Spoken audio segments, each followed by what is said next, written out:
Welcome to another episode of Executive Sessions, where we discuss trends, developments, and other topics surrounding the industrial manufacturing world. I'm your host, Clayton Gollett, and we've got a wonderful show lined up for you today. And when it comes to making something successful, it takes a team of experienced individuals who know their trade well. This is especially important when it comes to complex problems and finding the best solutions, whether that's with new equipment, managing people, major projects, or project management, honestly. So today's guest will tell us what it takes to make this happen, from a new model launch to a new facility opening. Which is a great opening to bring you two in. To my left, Scot Duncan. He's returned again, the Chief Operating Officer and co-founder of MiddleGround Capital. How Hello. you doing? Great. How are you? Good to be back. Yeah, it's great for you. It's great to see you, man. And then to my right is Action Fraction Zach Jackson, the Vice President of Operations at MiddleGround Capital. Welcome to the show. Nice to be here. Thanks for that introduction. I read it on your business card before I You came. did not. You did not. Oh, it's so funny. Well, I'm so glad that both of you are here today because both of you have a wealth of knowledge, and I know that I'm eager to dive into it, and so are our listeners. So let's dive in. Scot, you've been a part of the building process for a successful private equity firm. You have an extensive history in engineering, operations, and now finance. So it's just your resume just keeps growing. Can you walk us through the process and discuss the importance of taking an idea and making that reality? Yeah, sure. So in the context of what we're talking about today, Zach and I used to work together at Toyota on big projects, new model introductions and that sort of thing. And we've done it since. It's one of the reasons why Zach is here, actually, because of his expertise in that area. But, thinking about all the major projects that I've worked on, I think the most important thing is to get a good cross-functional team of people working on it as early as possible and to have the same people work through the whole project and be the ones that are ultimately responsible for it. It's really easy for people to work in silos. It's really easy for, some engineering team somewhere to say, okay, I'm going to go back to my office. I'm going to make this piece of equipment. And then it's going to be great and everything's going to be wonderful and I'm going to, install it on the shop floor and all the operators are going to love it. And all the maintenance people are just going to accept it. And that never works. It's a recipe for disaster. The best big projects that I've seen, and really one of the skills that Zach has is to get the operators, the production management people, the maintenance group, the engineers, the safety people, to get them all together and have them kind of working together from the beginning. Because the earlier that problems can be found and fixed, the better. The more that that group of people thinks that they're a team and they really all have a voice, the better. That to me is what I would say is the biggest key from what I would say. Gotcha. Zach, do you have anything that you want to? Well, it's interesting Scott says that because one of the challenges that we have is in building that team is you may not have every answer, but your team has to be resourceful enough to get the final answer. And in what Scott was saying, the success of the implementation of that is justified or validated from the acceptance of the team member running that process or working that piece of equipment. Yeah, I feel. Yeah, I have so many questions about that. We'll get to it, but Zach, I want to tell our listeners a little bit about your background. You were first hired on. Let me rephrase that. When you were first hired on, you were brought on as a consultant for MiddleGround, right? Okay. So you were in retirement. They brought you out because they were like, this guy's a wizard, Harry. We need him. So they brought you out. And then Scott called you and was like, hey, do you want a job? And you were hired on. And then 2 weeks later, you were shipped overseas to Europe to help modify and build new factories. So tell us a little bit about that experience, like the challenges that you face and how you overcame them and what that was like.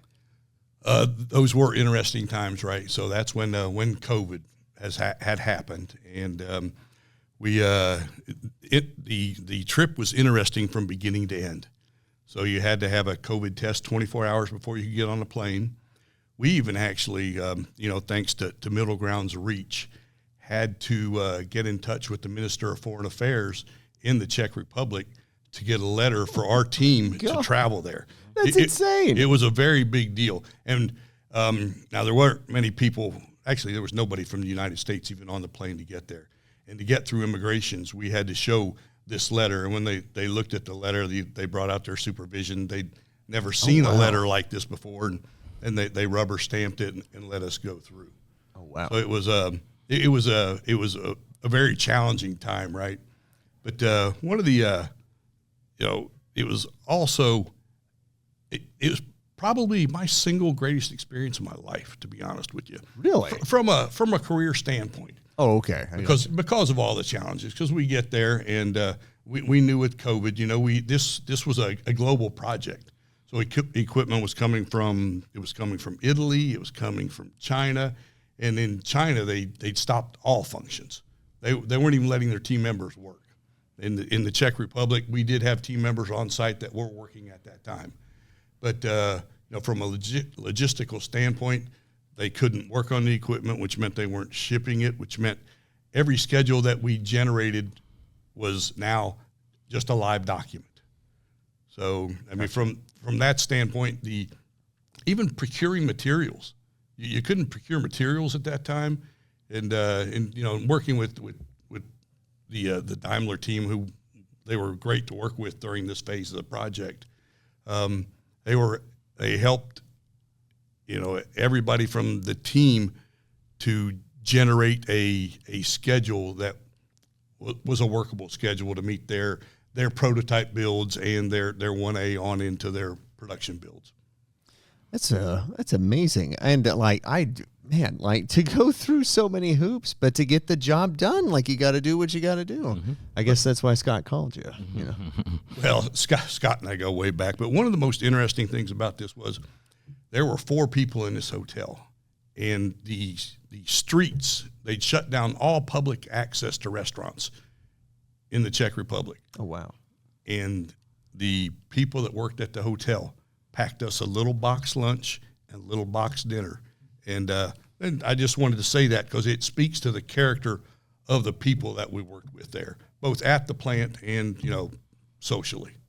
It does make a big difference. I've always heard that, I think I've mentioned this on the show before, but you can always get more flies with honey than you can vinegar. Mm-hmm. But, okay, so both of you, Zach, you said that you two go way back, and that's in the Toyota days, if I'm not mistaken, right? Mm-hmm. That's correct. All right. So I'm just curious because I've heard so much about Toyota, the training, the mindset, and almost it's kind of like a way of life. The idea of how you operate, how you work through and solve problems in general, whether that's professional or outside. So I'm curious for both of you, how your experiences have helped you deal with challenges and how you've turned those into success.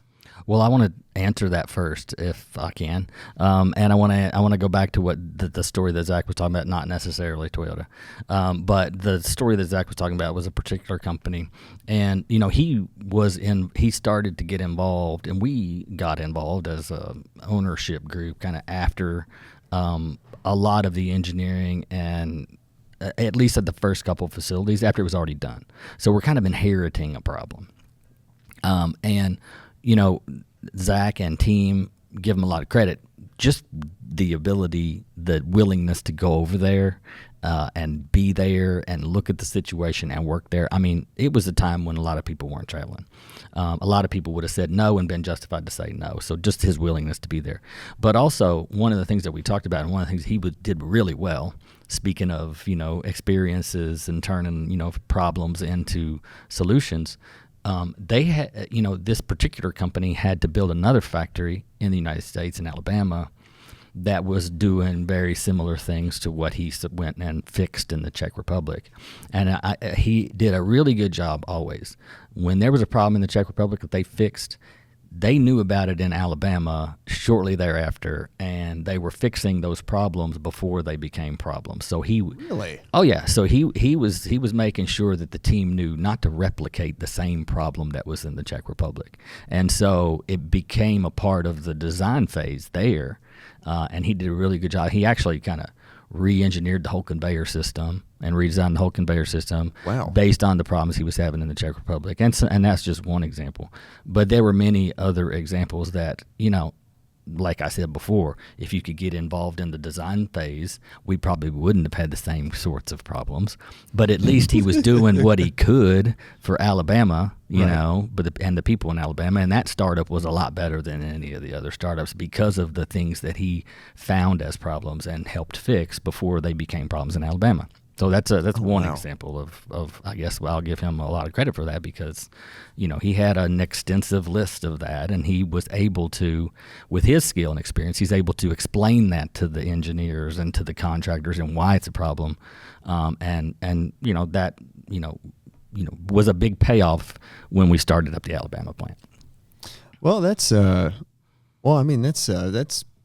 really impressive, man. Not only are you fixing problems overseas, but you're also fixing problems in the United States virtually simultaneously. Yeah, well, I think that goes to the question you just asked, right? Yeah. So, Scott, back in our Toyota days, we were responsible for more than one facility and traveling and doing prototype builds. So there were always things that we would do that we would share data, share information. That goes all the way from design for a new model change, or even things such as shop floor management. There were a lot of things that we did that we had to share the knowledge on. What was one of the biggest challenges that you faced while you were over in the Czech Republic, outside of COVID and that? So one of the biggest challenges and probably the most fun was, we do shop floor management. They were in their early stages, right? So we generated control boards. They were control boards that analyzed productivity, safety, quality, and cost. Okay, pretty standard at Toyota. Scott knows them like the back of his hand. Okay, but to get through to the team to understand how to utilize them, right? So they thought, well, we're going to make these control boards, and production's going to say, yeah, I got a target of doing 10 today. And I did 8. And I go, well, okay, now what's that? What's the next step? Well, you have to have an escalation plan, okay? If you're not meeting your target, your escalation plan may be, you need to let your supervisor know that I have a material shortage. Material shortage is causing me to miss my target by 2 units. Or maybe I have a piece of equipment where a belt is slipping or something like that, where we need to escalate to maintenance that during lunch you need to repair the belt, tighten the belt or whatever. In the same way with safety and quality. But once they understood the escalation plan and understanding the data sets behind what they were doing, they picked it up and ran with it. I mean, I couldn't have been more pleased in our team by, it started off the first couple weeks where we would kind of lead the morning production meetings and talk about the safety, the quality, productivity, and the cost, to where, in less than 4 weeks, they didn't need us to lead these meetings. And the team just took it over, and it's a simple concept, right? Mm-hmm. It just is. And then some of the more challenging things that we did was like implement a quality gate and getting the team to understand what a quality gate really was. So, and I'm going to make up numbers here. If you have 30 processes and you break it down into 6 gates, or 6 gates. So every 5 processes, you will do an analysis of quality. Okay. So if there is a defect that can't be repaired, there's no reason to run that part through the system and incur more cost. I got you. And that was important for them to understand and know. It is pretty interesting, Scott. I'm curious because I know that you've got a lot of experiences too. So, talk to me a little bit about your Toyota days, or even now, honestly, and what those challenges were and how you've kind of navigated around that. Whether it's project management or So a couple things. I mean, thinking about project, managing projects, from a managerial perspective. I mean, so like. Zach, he was involved very, closely and daily, on, in different aspects of that project. But there needs to be another layer too from a management perspective. And there have to be certain times when there's they're called stage gates, where you're saying, okay, are we ready to go further or not?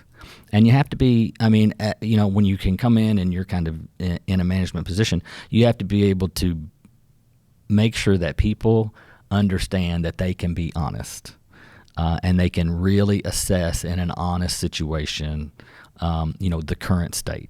Because the last thing you want is to come in and, you're in charge of the group of people, and somebody says, well, honestly, I don't think we're ready. I think we, need this and we need that support or whatever. And then you bash the guy or girl for saying that. I mean, that's just not right, because then now what does that mean? Nobody else is going to be honest with you anymore. Right. You know what I mean? So there has to be a certain amount of freedom and honesty and teamwork. And if somebody were to say, I don't think we're ready for this reason or that reason, then, the response has to be, okay, well then what are we together going to do to fix it? What do we need to fix that problem and to move on to the next stage? So that's one. I think there are certain times in a big project where you just have to be there. You have to go and you have to say, this is going to be like a real check day here. You know what I mean? And then I think, it sometimes can be easy for people to come in that are not there every day and see things that maybe other people don't, because they are there every day. You know what I mean? Yeah. It's just there has to be somebody that's a little bit removed, but yet knowledgeable enough to call balls and strikes on what's going on.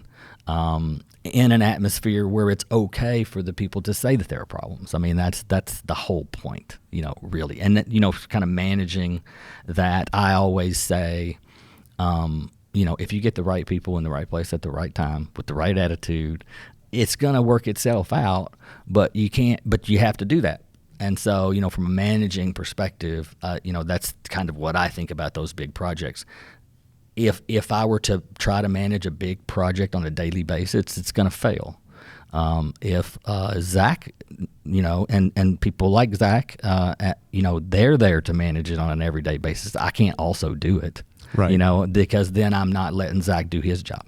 And so it's just you got to pick, certain spots that are key, key spots, and we call them stage gates, and that can be done in the design phase. It can be done as implementation, and it can be done afterward. And just make sure that everybody around the table is participating, and everybody that's supposed to be there is supposed to be there.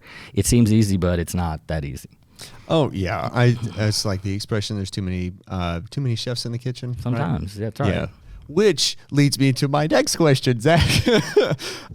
So you and I were talking offset yesterday about just different challenges and stuff that you were dealing with, and when you were in the Czech Republic. So implementing the request from Scott, for example, if he comes down and he's on site and he's like, well, I think we need to change this process. We need to go to this stage gate, right? Mm-hmm. We'll go through and we'll look at these different procedures and stuff, and I want you to try to figure out a solution for it. Your experiences have helped shape all of this. So my question to you is how did you go about executing that? And especially whenever it comes to being in a different country, for example, navigating challenges on site, whether that's cultural or different visions, or even at times, and this is universal, I guess all of these are universal, honestly, now that I think about it, but the idea of dealing with difficult people. Yeah, one of the,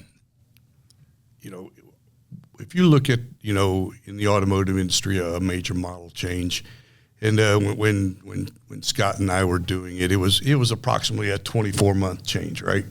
So, and if we look at from an equipment aspect, if you have to write it, generate a scope of work, you've got to generate the RFQ, and then you got to have issue a purchase order, then do a concept review. You may have 12 weeks in a project, and you haven't even put pencil to paper yet. So one of the things in we talk about being resourceful in generating the correct team, and this point is the the correct team was we involved the production team members, the maintenance team members. Scott and I were on the engineering group, production management. So we generated an entire team that we had to both, primarily report up to. But and I'm going to parlay this into how we had to be flexible in Strakanich, okay? So with COVID and delays in scheduling and things like that, the equipment didn't come in at the order that it was supposed to meet the installation parameters, okay? And this was a brownfield site, and it was an older building, probably built in the late 1800s, early 1900s. Oh, really? Yeah. And it had an entrance and it had an exit, okay? Yeah. So okay. the installation plan was to come in through the exit door, go towards the entrance door, and then install and work your way back, okay? So you can work yourself outside that door. Okay. Well, the conveyor system runs all through the plant, and Scott can witness this. It was a maze, wasn't it? It was a very high-tech conveyor, and it was just the square footage was limited, and this is how they had to design it. Well, I got better at taking that conveyor apart than I did putting it together, okay? So every time a piece of equipment would come in, we would have to create a bridge or some type of gate somewhere in the conveyor. So we would have to meet with the design team. The company's name is OCS, and we would ask them, hey, you've got to be able to disassemble this in this location. They would say, that's not the way we designed it. And I'd say, that's what we have to do because we have no choice. And then they were supportive, okay? So they would come up with they ultimately came up with the best way to do it, and then we had to implement it. And your question about the differences in people, trust me, they weren't very happy with it, okay? There was some friction there and whatnot, but they still knew what we had to do to get the job done. And with that, and they knew when we came over that, and we normally went over for 3 weeks at a time, that the maintenance team was working 3 weekends in a row. Because when we went there, we worked 21, 22 days in a row because there was just a compressed schedule now. And the maintenance team would be there. The production team would be there for startup they support startup on Sunday in preparation for Monday morning. The engineers would be there. It was just a trying, stressful time, but the results of everybody's input made the startup successful on Monday morning, which is what the ultimate goal was.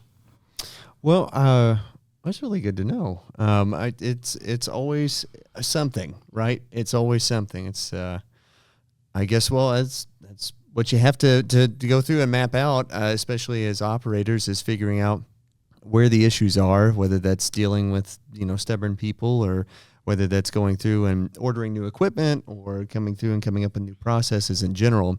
But we're almost out of time, so I've got one more quick question for both of you. What's needed in order to recover from mistakes in the process or processes that you've encountered during major projects or introductions? Mm-hmm. So I would say, honestly, and we did not coordinate this answer, but Zach just answered it, I think, with his example. And it's exactly what I was going to say. One is that the biggest skill is managing people. Because you've got a lot of people there from different groups. They don't want their group to be the group that caused the problem, quote unquote.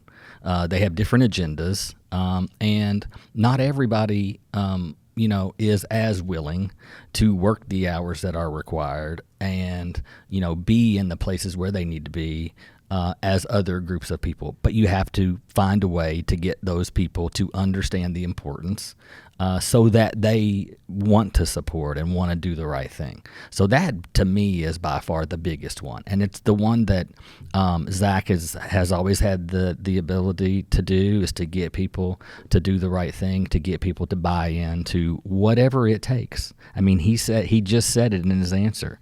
It's what we have to do. I know it's not what you designed it for, but it's what we have to do. And he did that a lot throughout his career.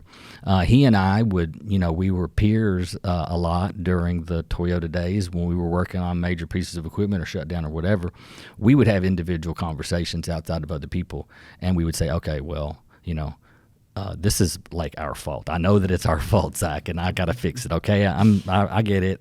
But we were really reasonable, business reasonable. You know what I mean? Just because you had a plan doesn't mean that that's the plan that you're going to end up following, because things come up.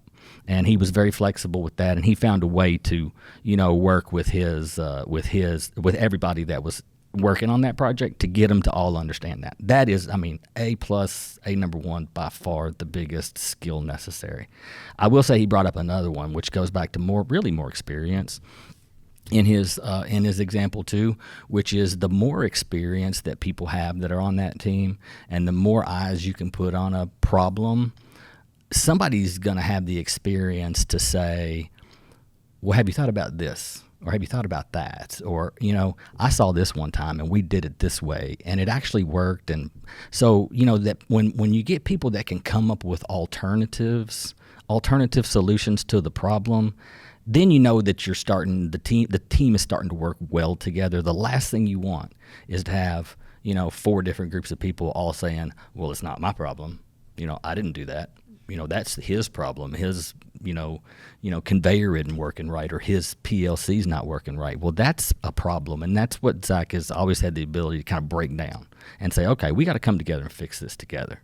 You know what I mean? And so, I would say he answered the question perfectly, really, on his last answer by giving his example, and it's a true example of what you have to do when you're managing a project like Zach manages. Zach, did you want to add anything on, or are you good with your last answer? I'll say thank you, Mr. Scott. But no, it's interesting because what Scott talks about becomes a culture, right? Yeah, absolutely. It is a culture, and I'm going to use 2 terms, and you can ask Scott what they mean because he's heard them 10 million times. Kaizen, continuous improvement, right? And we've learned that since. Scott and I have been together since 1997. So we've heard that term a million times, and it's a continuous improvement, and it becomes a mindset. We have that mindset here today at MiddleGround. If it's, things are good, but they can be better, and one day they'll be great. And when they're great, we'll make them better again, okay? And the other is Genji Genbetsu. Ask Scott what that means. It means go and see, get your boots on, we would say, because it sounded kind of like get your boots on. That means get your boots on and go and see the problems on the shop floor. Gotcha. Yeah. Okay. Toyota phrase. Yep. And that's something that even, the founders here at MiddleGround live by. We talked about us going to Strzok and Each.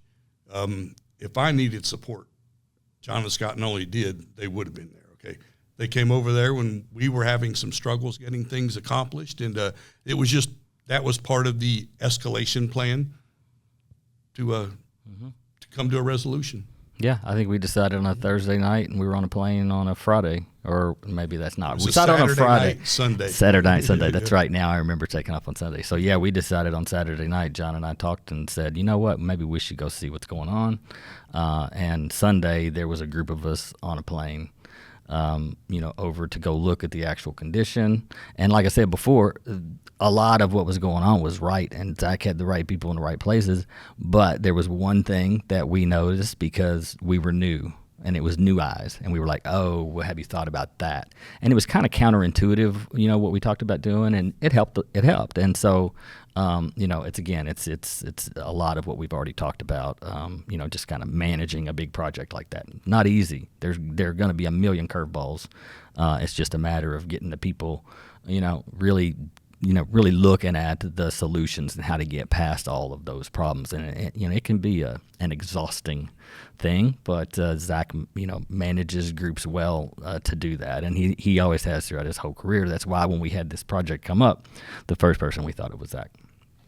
Well, that's quite the compliment. Well, I do want to say I think this is a really, really great episode. Just the idea, I guess, boiling it down is just more of continual improvement.